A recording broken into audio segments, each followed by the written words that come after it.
I'm Sergeant Tetu. I'll be briefing you on Operation Bobcat Lightning. This is unclassified brief. We're going into our squad task organization. As first squad leader, this is our mission statement. Attack to destroy the enemy mortar team on Objective Phantom, Uniform Foxtrot 1197-3184 in order to deny enemy influence on the battalion main effort no later than 30/2200 August 24th. I say again, attack to destroy the enemy mortar team on Objective Phantom, Uniform Foxtrot 1197-3184 in order to deny enemy influence on the battalion main effort no later than 30/2200 August 24. Alright, so here's what our squad's broken down to. We got Alpha Team, we got Bravo Team. Alpha Team's on the main effort to assault, destroy Objective Phantom, and deny enemy influence. And then our Bravo Team's on that support effort, and they're running security, their task is support by fire, and the purpose is to deny possible flank from the enemy. Key weapon systems for both teams are that 249 and that M320. Attached to our squad is Gun 1 from Weapon Squad, and they're going to be OPCON for First Squad, and their purpose is to support our squad on this attack. And their key weapon system is that 240 Bravo. Alright, moving into our AO overlay. So we are bounded by the 8 easting to the 16 easting, and we got that 32 northing to 36 northing. Here's our patrol base. To the north of us is Route Camaro. Directly south to us is Objective Phantom. If we go to the west, we have that Bayou River covering this whole area, and then this mountain range, the coastal mountain range that runs along here to our east. Okay, this is going to landlock everything into AO Ronan. This is our area of operation. We're not in AO over here, we're not in this AO no slack. We're going to be moving through phase line Alaska and phase line Arctic south to Objective Phantom.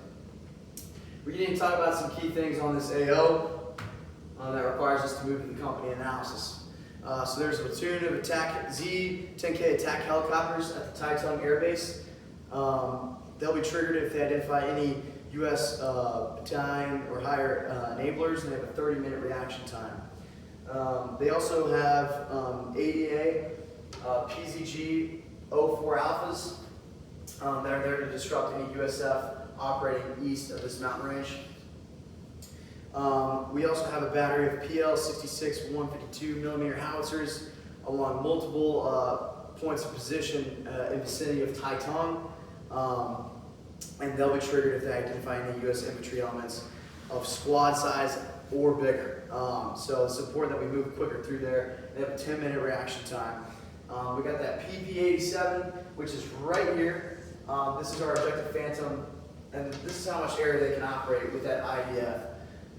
And they are daily firing from 0300 to 800 hours and 1500 to 1900 hours. It's very important that you write that down again. 0300 to 800, 1500 to 1900 hours. That leaves a big gap from 800 to 1500 hours. And they have a 5-minute reaction time. We also have many motorized platoons occupying we have a motorized platoon occupying this area north of our mortar team, and then we also have this recon squad which is screening this area of AO Ronan. We don't have an exact location where they are, but we suspect that they are in this area screening for USF. Moving on into our GTAO.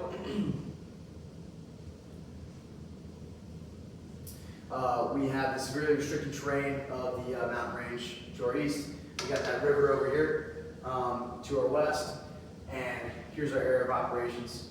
We are a severely restricted terrain at our patrol base, and if we look from our patrol base down to Objective Phantom, we notice some villages and some more severely restricted terrain, some waterways as well. So that brings us to our areas of approach. We have area of approach 2. If you notice here, our mobility cores are restricted to squad size movements because of the restricted terrain, whereas the enemy is using these long highways and roads and bridges to move up the platoon size because the roads are well for them, and they can move along anywhere over here. But we're moving at squad size in this restricted terrain. Avenue of approach 2, we come around this mountain right here. We use this visibility line. We go south through a waterway, and then we come up onto another visibility line onto Objective Phantom. However, air approach 2 is extremely close and will probably intercept enemies along the way that we don't need to have until we reach Objective Phantom. So this is why I'm bringing my recommendation to area approach number 1, which is going to bring us more east of this village. We want to avoid the civilians so they don't like give up our position to the enemy. And we're moving south along these draws right here that kind of look like teeth, and we're moving directly into objective Phantom. So some key terrain to note is key terrain number 1, which is this mountain next to the village. This is where Phase Line, Alaska roughly is. We know we are moving south in the correct position if we pass this village and this mountain that kind of sticks up in this flat area. As we move further south, we have key terrain number 2, which is this intersection by this 4-way cross of the waterways. That's important to note because as we move further south, this is Phase Line Arctic, and that brings us within 1,000 meters of objective Phantom. And then we got key terrain number 3, which is this bridge where the enemy is. They are heavily occupying this area. This is what they use to mobilize and transport their enemy equipment. We're talking about the weather a little bit. We have medium visibility on our day of operation in the morning and at night. So it's going to be better to use our MVGs during those time periods. The enemy is already in position at objective Phantom. Therefore, they have the advantage as we are making our effort as we advance towards them. And the wind is at 6 miles per hour, not really a big factor. Little wind allows us to be possibly detected, but that goes the same for the wind for the enemy and us. And because they're shooting indirect fire, that wind could affect the trajectory of their IDF, so it could pose helpful to us. 70% precipitation on our day of operation. High chance would delay and the attack helicopters from mobilizing and slow down their operation. It also decreases the visibility for the enemy, as well as us. It's going to make our uniforms heavier. It could possibly flood these waterways. Again, this is like a dense forest, rainforest. Vegetation, all that, so it's going to build up. It's going to be slippery. We can move a little bit faster because the wet is going to quiet down the foliage as we move across it. So it kind of helps us out a little bit in terms of precipitation. However, with precipitation comes that high humidity and temperature, which heat cats are posing risk to us as we move on this multi-click movement to objective Phantom. Not really a big factor for the enemy except the fact that their MVGs and thermals can be affected, but that goes to the same for us because as that heat and the heat and fog mask, it's absolutely going to mess with our thermals and our MVGs. We're going to have to constantly clean our equipment and move with a purpose and not mess up any of that. All right, we're going to move into our platoon analysis. So the enemy platoon is comprised of about 40 personnel in this AO. Again, objective Phantom, here's our mortar team. North of that is the recon squad screening this area.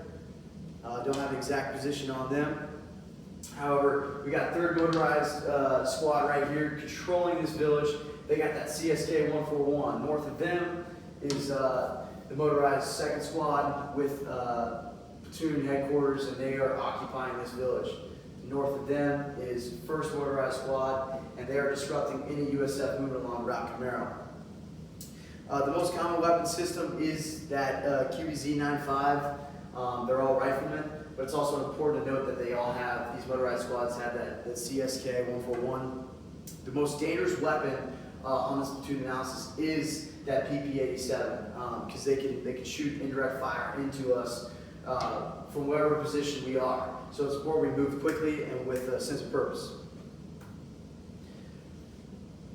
All right, now we're moving into our enemy composition. Their task is to provide IDF into AO Ronin and prevent movement of our forces into AO Ronin. They're a 4-man team. They got that PP-87 mortar, again, 5,600 meter range. So they're going to be shooting indirect fire all day and all night into our area of operations. And they got that QBZ-95. They have 3 of those weapons. This is equivalent to our M4. It's got a range of 600 meters. It's important to note that although this says 3, it takes 2 men to run that mortar gun. So you got a guy in the mortar and a guy assisting with that mortar. So in reality, there's going to be 2 guys with those rifles pulling security for this team, unless the attack that we have on them is so overwhelming that they ditch the mortar and pick up another rifle. Now they have 3. So that's important to note. All right, here's our enemy SID temp. Here's where the mortar team's located on this 4-way cross. We got that mortar position right here, and it's shooting indirect fire all over this part of Aorona. We have the 2 QBZ 95s right there supporting any USF movement from the north. And then we have up here that motorized squad that's controlling that village. It's important to note here that the enemy has a route exit to this village right here. If our attack is not forceful and quick, these guys can ditch their equipment on foot and get over to this village, where this motorized squad can move south, pick them up, and engage us. So it's important that we are fast and we are deadly when we move upon this objective and take it out. The NLB is if we're slow and we're messing up and we're delaying this attack, the enemy can enable their 152 howitzers on our positions, and if we fail to destroy this objective, and that indirect fire and those mortars can cause some serious damage to our squad and probably wipe us out. So we have to move quickly and effectively through this objective. All right, we're going to talk a little bit about the platoon analysis. So our platoon mission statement is that we disrupt enemy forces in Aorona no later than 2200 August 24 in order to deny enemy influence on the Italian main effort.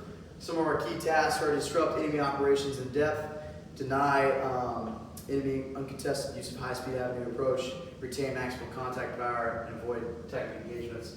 These are what our sister squads are doing on Objective Reaper, Objective Ghost. We are moving south along Axis Ultra into Objective Phantom. We need to, terrain primary emissars in the Aoronan contested, enemy North Torbian's force zone, disrupted without accurate knowledge of platoon composition. Then civilian, we want to minimize any civilian casualties or damage to their infrastructure. And then as friendlies, we want to consider our patrol-based posture north right up here for any offensive operations. This concludes my brief. Any questions?